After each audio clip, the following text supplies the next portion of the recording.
اعوذ باللہ من الشیطان الرجیم بسم اللہ الرحمن الرحیم السلام علیکم ورحمۃ اللہ وبرکاتہ۔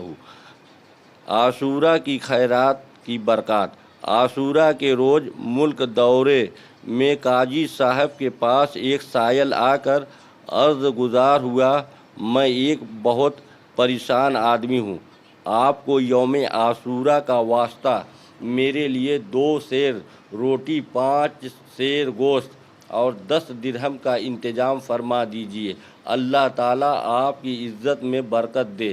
قاضی صاحب نے کہا ظہر کے بعد آنا۔ فقیر ظہر کے بعد آیا تو کہا عصر کے بعد آنا۔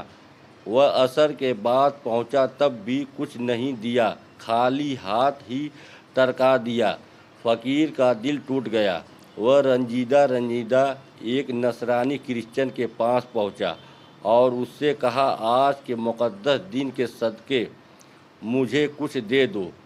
اس نے پوچھا آج کون سا دن ہے؟ جواب دیا آج یوم عاشورہ ہے۔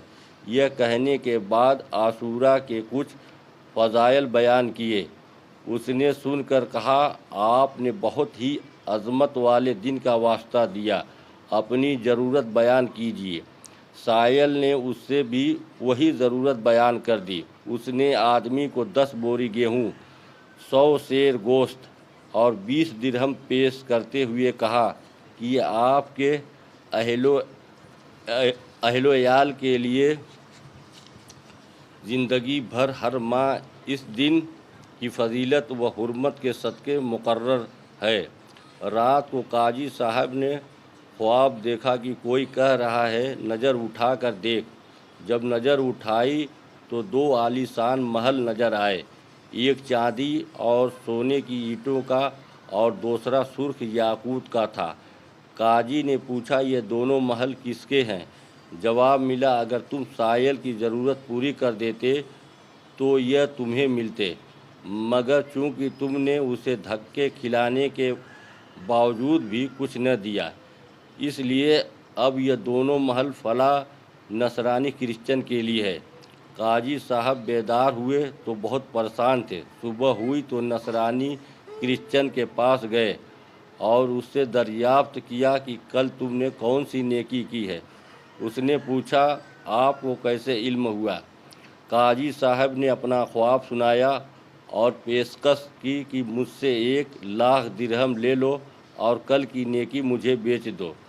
نصرانی نے کہا میں روئے زمین کی ساری دولت لے کر بھی اسے فروخت نہیں کروں گا، اللہ رب العزت جل جلالہ کی رحمت و عنایت بہت خوب ہے، لیجئے میں مسلمان ہوتا ہوں۔